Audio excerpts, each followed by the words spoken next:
You know, a lot of people really don't like books. A lot of people don't like reading. It's too much work or just boring. There's some series out there that really make reading worth it. And I'm holding a book in one of them. As such, I want to tell you about one of my favorite series of all time, Redwall. You know, I really don't understand how these things work. You know, you have some guy, and you know what he did? He was a milkman for a while over in England. And he sat down one day and decided that he was going to write a book for his friends who lived at a school for the blind. He sat down and he penned this book I have right here in my hands.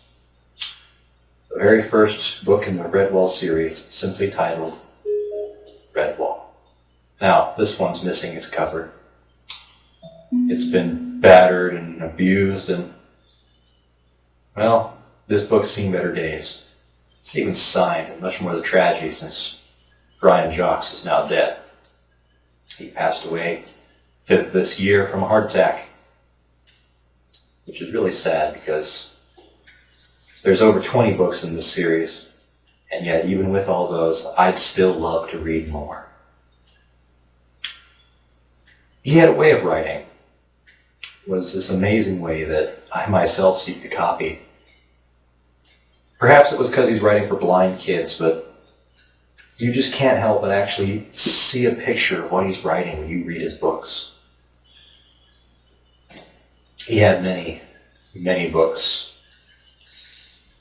And the saddest part of the entire thing, no one knows about these books. You have maybe 3 or 4 kids in an entire school pick one of these books up in the school library, and they pore over the book and they read it, and then the library didn't have any more and I had to go find them. That's how it was for myself, and I read them as a kid. I picked up my first Redwall book when I was in 3rd grade, and I picked up Martin the Warrior, which is relatively early in the chronology of the book series.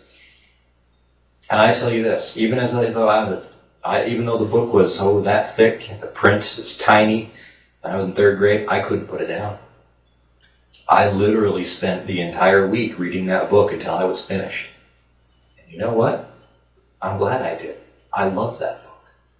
It was like an addiction. After I'd read that one, I had to read the next. I wanted to know more about this Redwall Abbey, the mountain of Salamandastron, the country of Mossflower Woods, the lands to the far north of it. And you know what? That stayed with me my entire life. It's still here right now. In fact, if I wasn't giving this speech right now, I'd probably be rereading Redwall for the 110th time. That's just simply how good it is. These books and all their obscurity, even though they're supposed to be children's books, you know what? I really have to tell you, these books, well, they're okay for kids. Any book that you can draw parallels between Conan the Barbarian, Lord of the Rings, many, many other epic fantasies, even the Dungeon Master of all things, any book that has that many parallels, that is a book written for anyone of any age. And what's more is, it's fantastic. There is not a single book in this series that fails in any way. Each one, in my opinion, and the opinion of all the fans, is a brilliant masterpiece or near masterpiece of storytelling. You know, this was a series that was popular enough to have 3 mini-series based off some of the books. You can find them on YouTube now, or at least clips of them. It used to be all of them, but you know how YouTube's gotten recently. And so I say to you, go ahead, read Redwall. You know what? Yeah, it has talking mice. It has talking animals, but you know what? Those animals are also building things.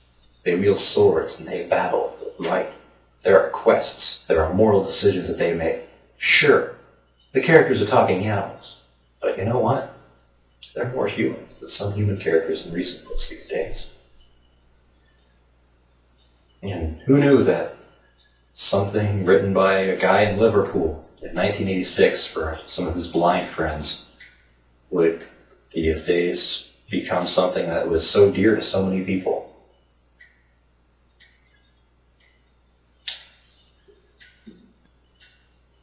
I'm going to miss that man. I'm going to miss his wonderful stories. Can't help wondering of things that I've read in books that I've always wanted to know. Like there is, what was her name? I believe her name was Tess. Tess the Squirrel. What was her story? She's a character that comes right out of nowhere, and yet, even though she is kind of the deus ex machina, she comes out early in the book, amazingly enough. And the rest of the story, she's one of the standing characters in the parade of, at least 10 characters per book. But what was her story? What happened before she found the main characters? This is one of those books, series, that you read it and you have all these questions. What was this person like before the story? What happened to them after? It makes you care. Makes you care about the characters and the events and their struggles. And that is something very, very rare these days in books. It is something that, quite frankly, I simply have to say, it is probably becoming extinct, and the world would be a sadder place for it. And even for that reason alone, no matter how old you are, right now, go to your local library, find a copy of Redwall, check it out, read it. You will not be disappointed. And just maybe,